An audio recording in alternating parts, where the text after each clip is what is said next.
Let's kick things off at the Patriot League. This is a Little League Junior and Senior League. This is their Tournament of Champions, regular season teams, right before All-Stars. And in a testament to a really balanced draft, we have 9 games so far in this tournament that have been decided by 1 run. This was an amazing catch by the second baseman and a quick reaction by both him and the shortstop to double up R2 for a second out. I learned this mask technique from Ken over there at first base. If you flip your mask on top of your head, it'll protect you in case you're at a field where there's a net or a backstop up above you where the ball can come right back down and hit you in the head. Ken had a number of close calls at first base today. Unfortunately, this angle gets blocked a little bit by the runner as he comes through and scores.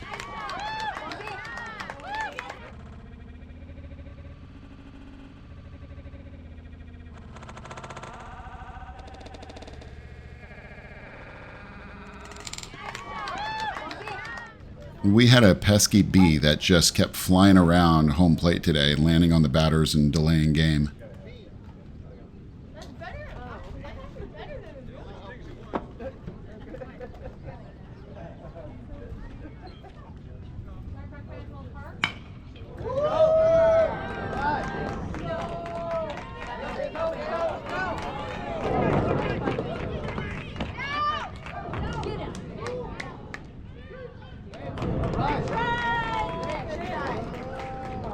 What kind of pitches make you flinch more than anything? For me, it's these inside, ball in the dirt, and the catcher's trying to side pick it instead of smothering it. But after getting hit on this pick and a bunch of near misses like this, it's kind of a case of fool me once, shame on you. And in the immortal words of George Bush, if fool me, we can't get fooled again.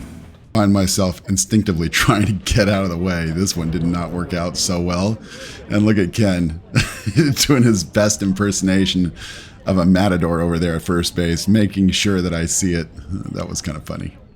My calf is feeling much better, but I'm still not running if I don't absolutely need to.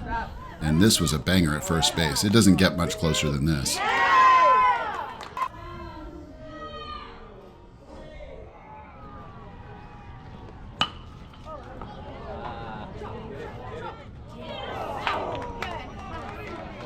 If covering home on a rotation play was a crime, would there be sufficient evidence to convict you? Ken makes sure of it. This is a little bit of umpire humor where U1 will come down and cover the plate in dirt just to make sure that you know he was there.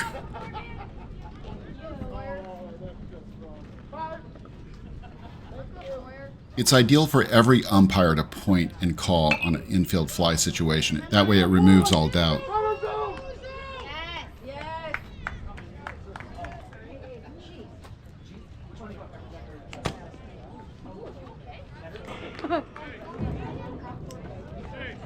No, I wasn't hurt, just having a little bit of fun. Watch Kevin, the third base coach, giving signs to the batter, letting him know that a steal of home is on. I heard R3 running home, so I knew we either had a suicide squeeze or a steal, but I think everyone was surprised when the batter swung at and actually hit the ball just as he was sliding into home. I'm so glad that we didn't have an injury on this play.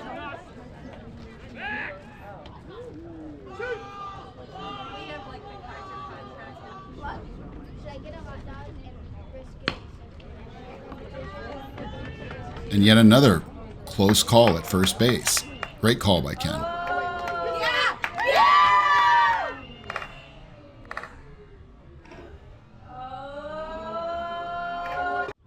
For some reason, I got a sudden knee cramp here, and it came out of nowhere. I didn't really even do anything.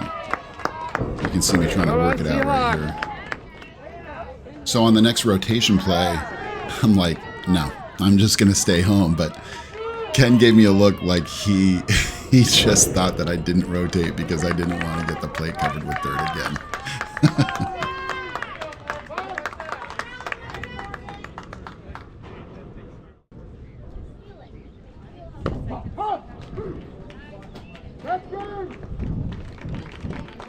And that strikeout was the game ender because we had a lead of 8 runs at the end of the 6th inning. Little League Juniors has a mercy rule of 15 runs after 4, 10 after 5, and 8 after 6. Now, unfortunately, the tournament rules for the Patriot League didn't have the same mercy rules as the Little League rulebook. And when you have a conflict, the Little League rulebook always wins. There is a league option of whether to take the mercy rule or not, but if you do take the mercy rule, you cannot change it.